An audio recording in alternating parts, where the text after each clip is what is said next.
Hello and you're very welcome to stage 3. It's the penultimate stage of the UAE Tour Women, 152 kilometers in total for the riders, and this is going to be a big one. This is the GC stage. This is the all-important mountain assault, the race from Al Ain to Jebel Hafeet, and it's basically a stage of two halves. They've got the long meandering ride around the desert before they make it to the big mountain at the end of the stage.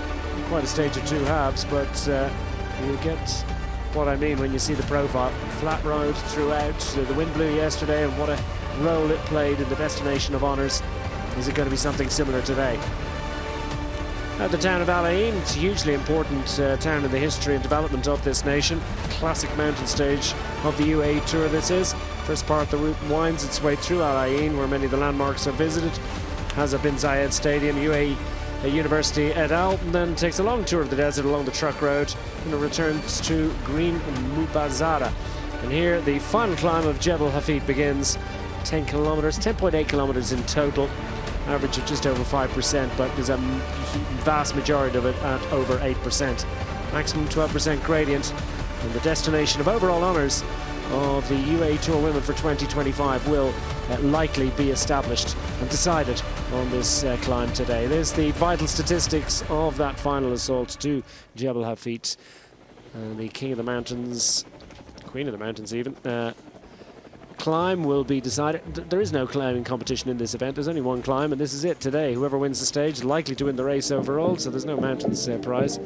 The scene and the atmosphere down at the start line as the riders get set to make their departure. How much does it change the race that Elisa Longo Borghini has some advance from yesterday? Yeah, for sure. She has 1 minute 26, so it will be hard to catch her. But yeah, you know, my goal is also now to come back to road racing, so I have to go step by step, and don't have to be like too impatient, you know. And yeah, we will see also in the climb. Last year she lost 1 minute 8, so from the leader. So everything can happen in the road cycling, and we have to believe until the end. Juliette, how different is the race now after what happened yesterday? I think it's a bit different, but of course Elisa, I think, was already the favorite, so in the end it doesn't change so much. I think what will like how the race will be raced today, but some girls lost quite some time on the first group that I was in, so I think that's maybe the most interesting for today, that for sure some girls will try to make the gap again back to the front, so I think it will be exciting final, and maybe also in the race if it's windy. How special is it to have such an advantage on GC but not the leader jersey? Yeah, it's for sure a good advantage, the one that I have, but we don't take things for granted. Today we have to ride smart and to respect the other riders, and to be here to try our best to finalize what we did yesterday. Yeah, lots of eyeballs on Elisa Longo Borghini ahead of this as we pick up the riders just making their way out and beginning this third and penultimate stage of the UAE Tour Women for 2025. It is the all-important Queen stage, the one that will decide the destination of overall honours in this year's edition, and it is Elisa Longo Borghini who's in a handy fourth overall of that epic adventure in the breakaway yesterday, producing a wonderful victory, a second successive stage victory for Lorena Wiebes, who leads the riders out, resplendent in red once again. And she's got that leader's jersey heading into the climbing assault once again for a second year in succession, albeit she knows that she'll be handing over that at the end of the day and focusing on a battle for a third stage victory tomorrow. But for the climbers, it's finally an opportunity for them to strut their stuff, and one or two riders in there be feeling anxious about what's in prospect today. A few sporting the bandages and the scuffs and the spoils of war, you might say, because it has been a bit of an epic over the last couple of days, particularly yesterday. Running the rule over the riders throughout the week alongside me is Hannah Walker. And Hannah, that was a real cracker yesterday. A few sore legs potentially going into today's stage. A fantastic stage, absolute brilliant stage yesterday, but yeah, it's going to be very interesting, because I think for Elisa Longo Borghini, you know, how is she feeling? How's she been able to recover? Certainly some sore legs, and also this stage is a lot longer than it was 1 year ago. and how's that going to have an effect, particularly the wind. And then of course that final climb never gets easier. No matter how many times you've ridden it or reconned it, it's never easier.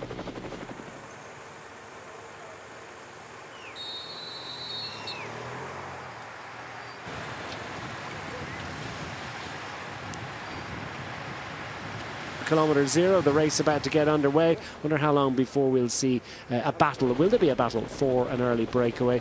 Will we see some of the riders who were prominent on day one and who battled it out? 2 intermediate sprints across the day, of course, and the battle for the black jersey, which was sort of suspended yesterday as it was a different kind of a breakaway. But it'll be interesting to see whether some of the sort of less vaunted teams might be interested in getting up the road to go for the intermediate sprint points and that black jersey classification.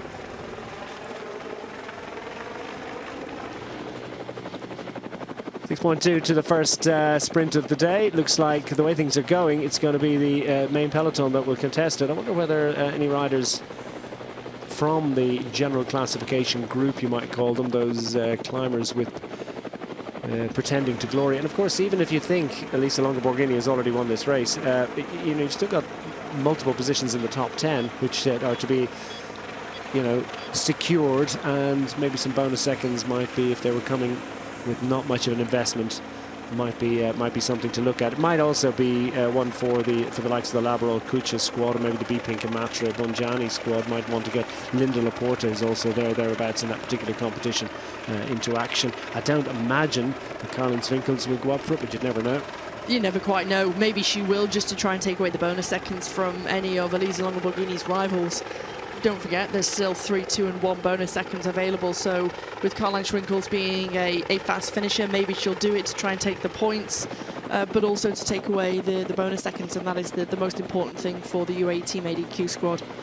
On the other hand, that also works to other teams. They might be thinking, well, we're still a long way from the finish. We've still got 110, 108 kilometers to go. 3 seconds could be quite handy. You never know how this race could come down. There's plenty of time to recover. We've seen already that this race has come down to a matter of seconds, so let's not leave anything to chance. And it's interesting that the EF Education Oakley squad sort of went from the back en masse. Pink Horde straight up to the front of the bunch. Maybe just to be mindful, there might be a split after this, or do they want to get involved in it?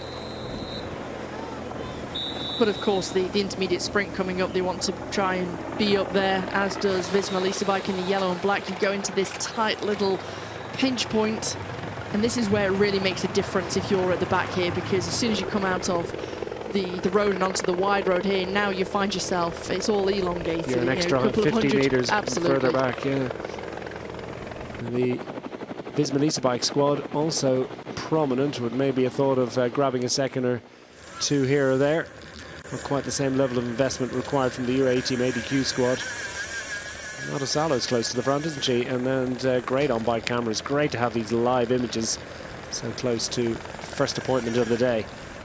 And it just shows how close everybody is and how they're trying to get through and maneuver through the most minute spaces that ordinarily you'd think, well, they're certainly not there, but somehow these pros manage to find a way through, and it just shows what is going on. And it really feels like we're all within the peloton here. Now lunchtime, and the Visma Lease Bike squad on the front. Powerful turn of speed, but what's the agenda here? Is it trying to get mountain climbers to come up with a decent sprint performance? Well, try and get some bonus seconds. Grazzini's got Juliette Labousse, the French champion, who's right on the wheel. Gillespie's there for UAE Team ADQ, trying to sweep away all of those bonus seconds on behalf of Elisa Longo Borghini. Grazzini's pulled over. Now goes Labousse for the sprints. Pulling from Vos in the frame.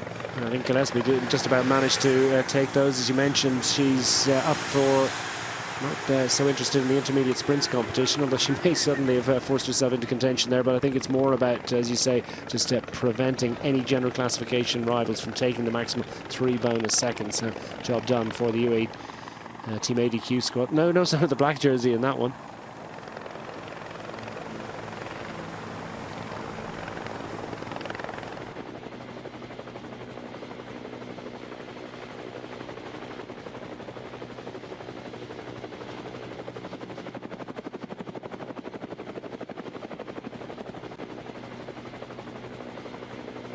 there's a bit of a crack there for sure, and it's danger moment here for a lot of teams as they're trying to gallop across that gap, and that's where it could be really, really challenging. It's just gone out to the sort of 4 or 5 seconds mark. They're north of 60 kilometers an hour. We got that graphic on screen to tell you. So this is a moment when Elisa Longo Borghini and a couple of others of the big GC contenders could really shake things up. North of 50 at any rate. It's very fast here, and I think it might have been was it Roy Eckers or Backstedt? It was one of the UAE Team ADQ riders there available for Elisa Longo Borghini. Right. Well, let's see who's managed to assist Elisa Longo Borghini. Well, I think it could be Backstedt. Certainly one of her teammates has made it into the front group at the moment.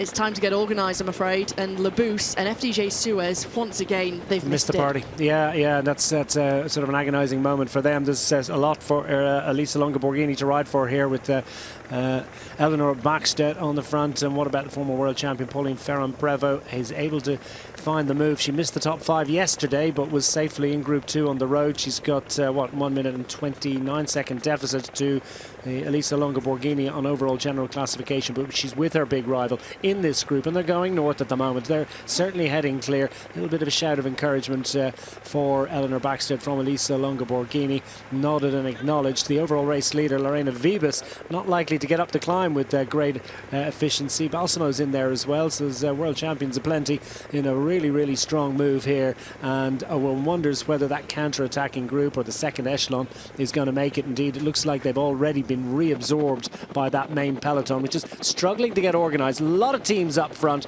a lot of teams not interested in the chase behind. 56, well, almost 57 kilometres remaining, so there's plenty of time maybe for this to go back into the main peloton and then maybe go again. Some urgency about those radio calls. Yeah, that was certainly an urgent call, wasn't it, from Elisa Balsamo to her teammates.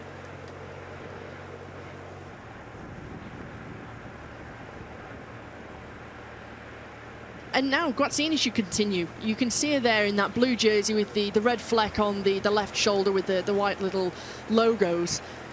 Keep up towards the front. Keep the pressure on. Now she's sitting up and looking around. This is where keep the pressure on, because if someone else starts to move forward, this is where you could try and catch others out. And as you say, if someone else is really starting to feel fatigued, some other team is only going to try and take the advantage from you. So.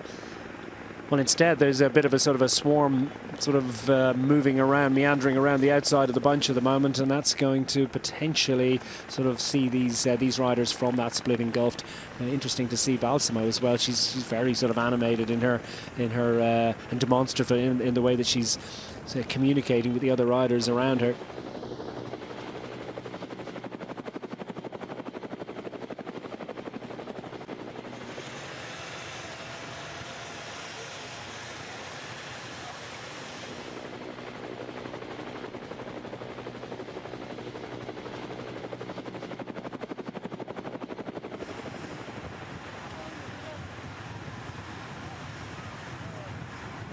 Now we're starting to head in towards that crosswind once again. 3 riders make an attack, and look at this for a team effort. You called it. It's a team effort here. 3 Cofidis riders. Is Bego among them? That's what we need to see. But that was the shout out, and they've managed to get a little bit of an advantage. One of them set it up, and they've still got 2 ahead. I'm sure Bego is here, but we'll find out very shortly. And others cottoning on to that one, maybe fancy latching on and trying to get involved as well. And the peloton have been shaken from their torpor somewhat. There's no more chatting at the back of the bunch right now. Berthaud, the former French champion, they have former world road race champion Amalia Dideriksen, and Martelak, the Polish rider with the SD Works squad, on the front at the moment.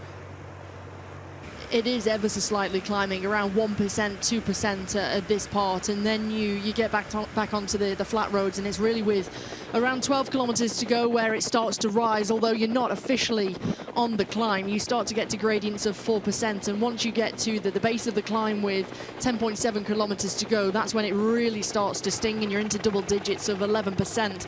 But everybody's now setting themselves up for that left-hand turn that will soon be coming, and that will take you in towards the road of Jebel Hafeet. So everybody's just lining themselves up. Little Trek found themselves with 2 riders on the left-hand side of the road. They saw that their leader, Rihanna Marcus, was on the right-hand side. They've moved themselves across. It was great to see the way the UAE ADQ squad were sort of in the wheels a little bit. Movistar leading the peloton, and as soon as they could extricate themselves, they swept over to the left-hand side with slightly fresher legs, with more strength, more power, and are sort of easing. And then, of course, other teams taking their cue. So much of the race then swept across onto the left-hand side. Let's focus a little bit on the sprint that never was, as Marta Lack's going to lead them through ahead of Dideriksen and Berthaud. And that's job done. Points distributed, a few seconds reduced from the overall deficit of these riders. And if Marta Lack's got her climbing legs on, you'd never know, but I don't think that's going to be her focus today. She's not going to be thinking too hard about that. It's all about getting to the climb with the maximum advantage they possibly can manage. The UAE ATQs on the left-hand side of the road. Livalula Jaco with Mavi Garcia third in line on the right-hand side in those magenta jerseys. And to jettison a little bit of a few buttons on equipment, but regardless, that one was nicely dealt with. Advantage trimmed a little bit down to just over a minute as a result of that injection of pace from many of the teams, including and most particularly UAE ADQ. Been waiting and waiting and waiting, and now the moment of truth arrives, and the moment, how many riders are going to be able to answer the big questions that are going to be asked, not just by the climb itself, but also by their competitors and how this climb is ridden.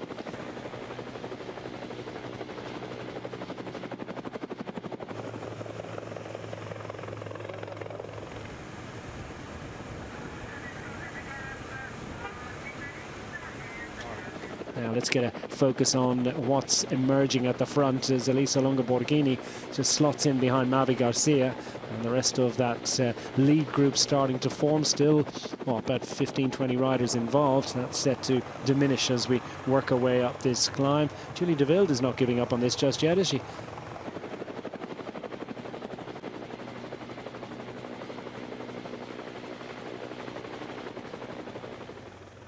They're holding on very, very well. They came into the climb with a substantial advantage, and even a couple of kilometers ago it was still at 45 seconds, and despite the big accelerations and the injection of pace, they're still holding on well. They've gained another 3 seconds. A couple of other riders we saw being sent to the back of the class, so to speak. Lily Williams, fine performance yesterday, and actually getting up the hill reasonably well, albeit she's been distanced at this point, as indeed is the overall race leader.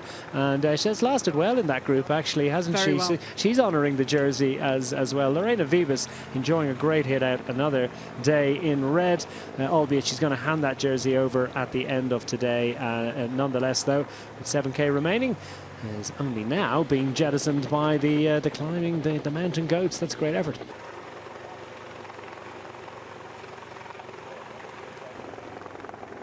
And it looks as if, well, in fairness, it's their first race back, but Pauline Ferrand-Prévot just drifts into a dangerous point, and indeed a little bit of daylight emerging between herself and the rest of the lead group. So Pauline Ferrand-Prévot, the very beginning of her comeback to World Tour cycling. She's looked really good so far this week, but maybe just this is a little bit early in that return to the top level, and the big dream of general classification glory remains at this moment a dream.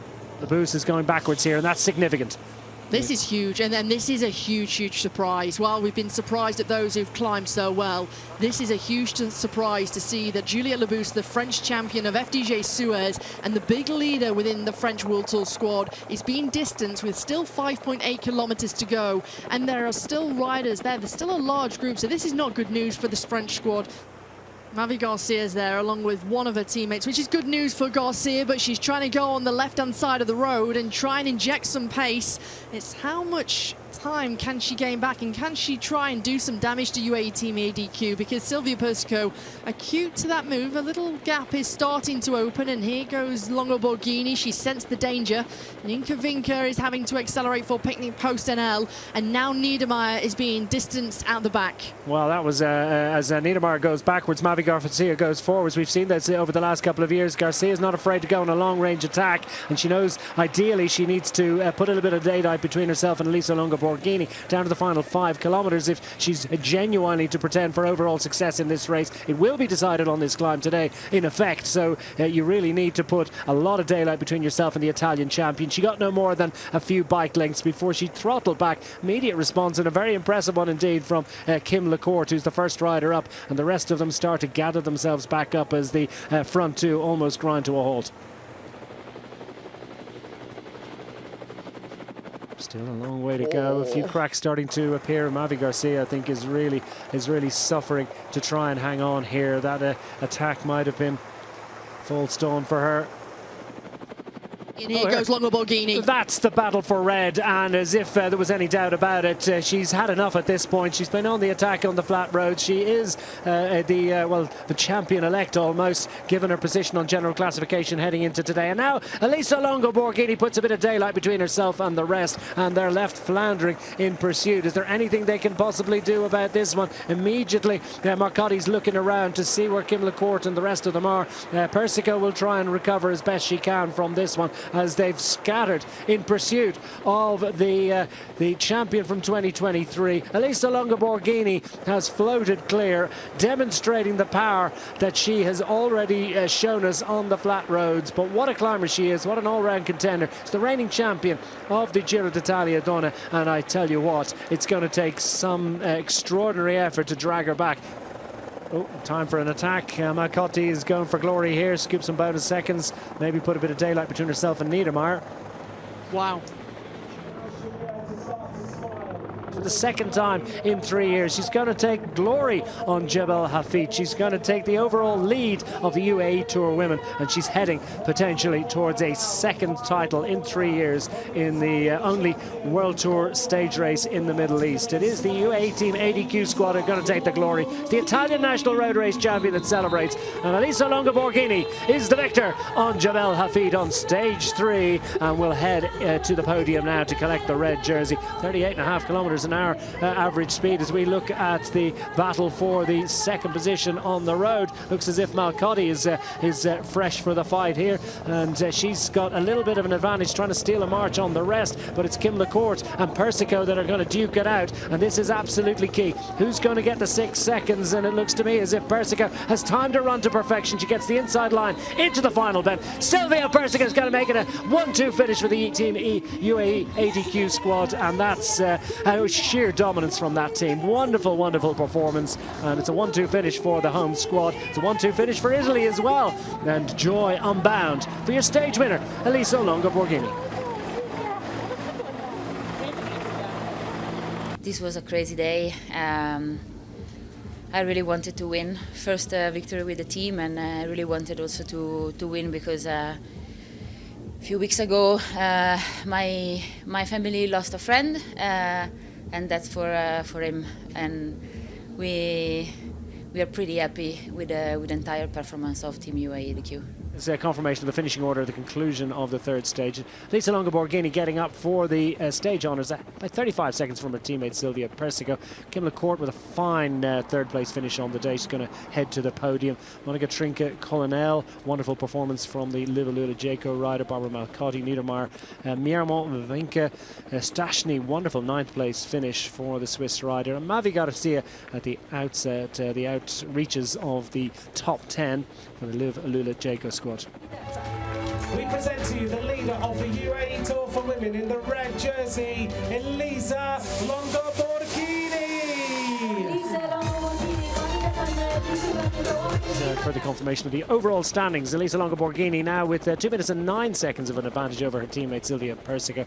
Kim LaCourte up to third. Wonderful performance from the Mauritian. Monica Trinka Colonel up to fourth ahead of Swinkels, Malcotti, Niedermeyer. Katrina Ulrud in 8th position. Mare Meyering once again on the outer reaches of the top 10. Great performance from Pfeiffer Georgie on the comeback trail and into the top 10, into the final stage. She'll be thrilled with that. We present to you the green jersey, Elisa Longo Borghini. Please welcome our best young rider after 3 stages from Canyon Shram, Zonda Crypto, Antonia Niedermeyer.